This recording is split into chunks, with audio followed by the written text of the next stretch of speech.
Good morning everyone, welcome to my channel best education.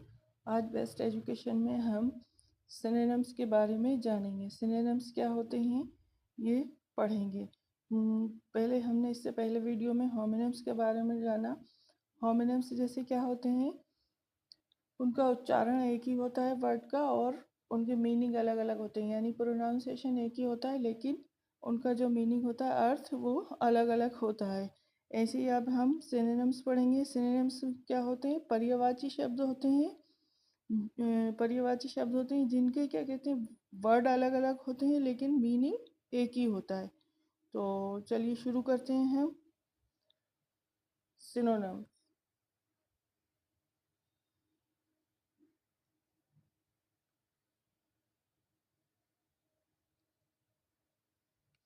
Synonyms क्या होते हैं? ये मेरा पार्ट 1 है इसका, ठीक है। पार्ट 2 में हम और दूसरे देखेंगे और वर्ड, ज़्यादा वर्ड देखेंगे। क्या होते हैं ये? पर्यायवाची, पर्यायवाची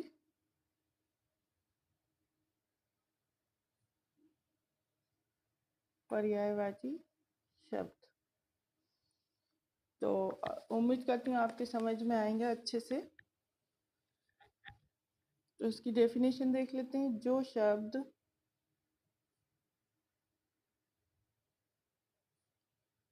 परिभाषा या डेफिनेशन, जो शब्द लगभग समान अर्थ रखते हैं। क्या रखते हैं? समान अर्थ। लगभग यानी ज़्यादातर, समान अर्थ यानी समान, एक जैसी मीनिंग, ठीक है। अर्थ, अर्थ यानी मीनिंग रखते हैं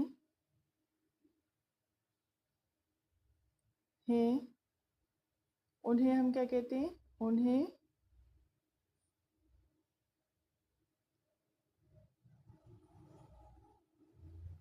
सिनोनिम्स या पर्यायवाची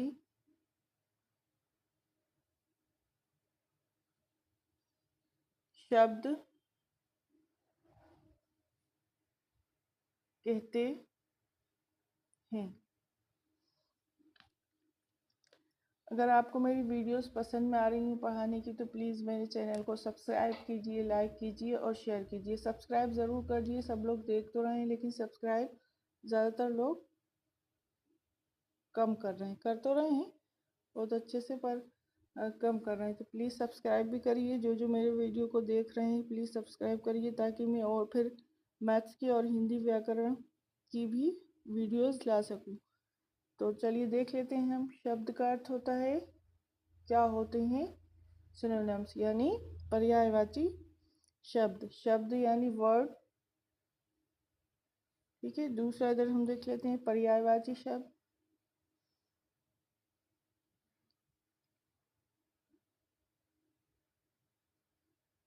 पर्यायवाची, ठीक है, यानी सिनोनिम्स।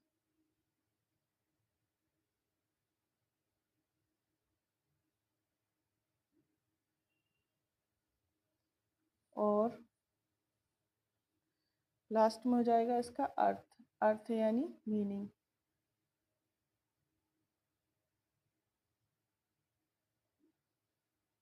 उम्मीद करती हूँ आपके समझ में आ रहा होगा। पहला जैसे हम ले लेते हैं एबिलिटी,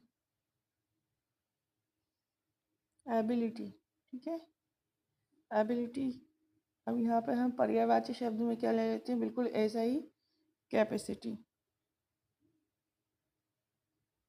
कैपेसिटी। अब देखिए, ये एबिलिटी है, ये कैपेसिटी है। प्रोनाउंसिएशन बिल्कुल अलग है, यानी इनका उच्चारण बिल्कुल अलग है, लेकिन अर्थ क्या है? एक सा। इसका क्या मतलब हुआ? सामर्थ्य, सामर्थ्य, एबिलिटी या कैपेसिटी, यानी जिसकी जितनी कैपेसिटी है, क्षमता है, यानी कितना क्या, कौन कितना का अपना कार्य कर सकता है, उसको क्या कहते हैं हम? कैपेसिटी या एबिलिटी। वो क्या होता है? सामर्थ्य, ठीक है। दूसरा देख लेते हैं हम एडमिट, एडमिट। इसका क्या कहता है? कन्फेस या एक्सेप्ट।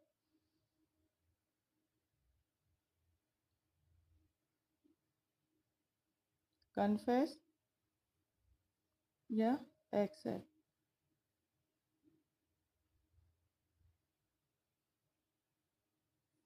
एक्सेप्ट इसके क्या मतलब होता है? स्वीकार करना। स्वीकार करना यानी मानना। ठीक है, कोई भी चीज़ को स्वीकार कर लेना या मान लेना। ठीक है, तीसरा देखिए आसान शब्दों में। वैसे तो हम जानते हैं एडमिन और कन्फेस और एक्सेप्ट का मतलब क्या होता है? स्वीकार करना।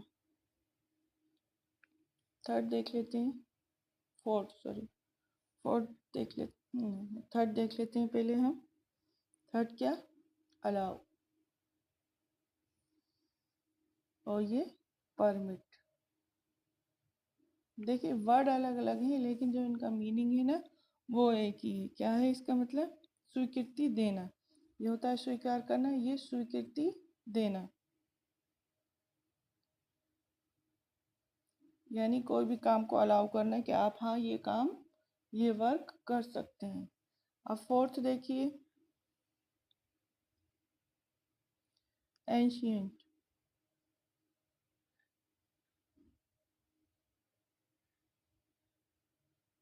एंशियंट या ओल्ड, दोनों का मतलब क्या होता है? पुराना, पुराने ज़माने का, यानी प्राचीन।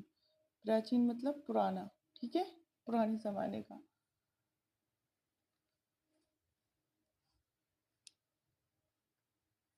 फिफ्थ देख लेते हैं,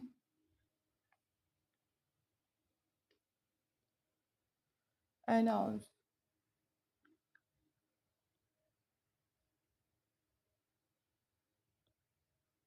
अनाउंस या डिक्लेयर।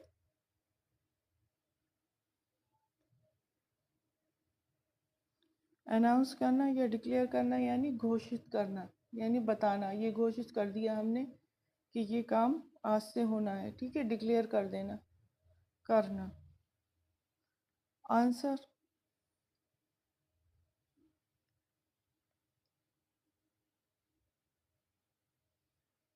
आंसर यानी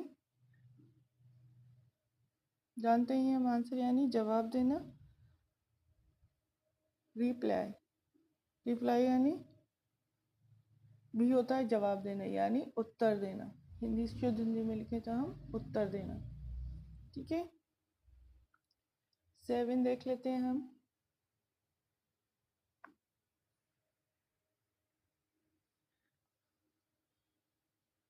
आस्क। आस्क यानी बेग या रिक्वेस्ट।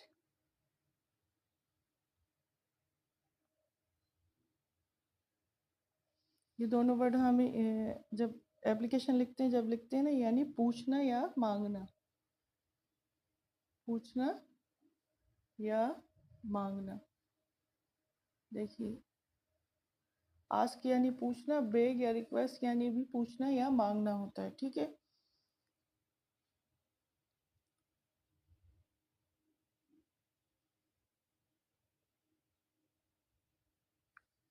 आठवां देख लेते हैं, एड।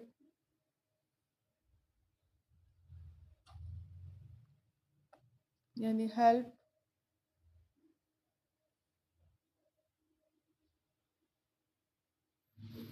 इसका मतलब क्या होता है? उद्देश्य।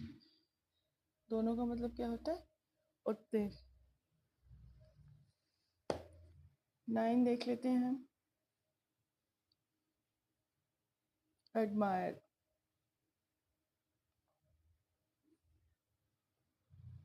यानी प्रेस।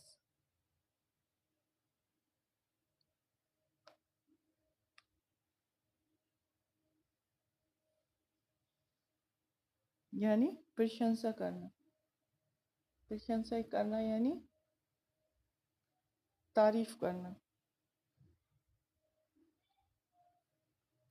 10 और देख लेते हैं हम, एम।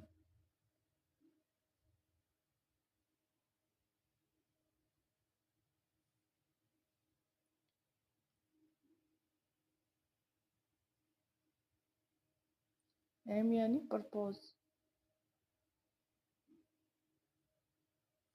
दोनों का वो क्या होता है?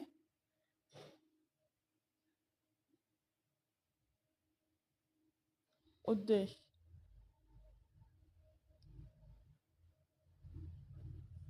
क्या लिखा है मैंने?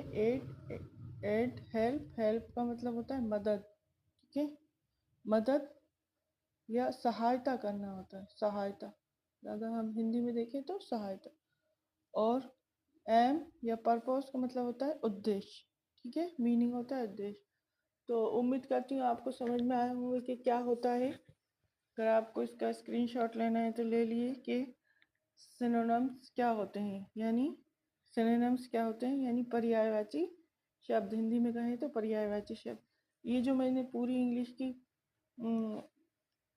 ग्रामर कराई है, ये पूरी हर क्लास में ये ग्रामर पूछी जाती है। ऐसी ग्रामर पढ़ाई है मैंने कि कोई भी जो स्टूडेंट होगा उसके काम ज़रूर आएगी। तो प्लीज़ ये मेरे चैनल को सब्सक्राइब कीजिए, सब्सक्राइब कीजिए।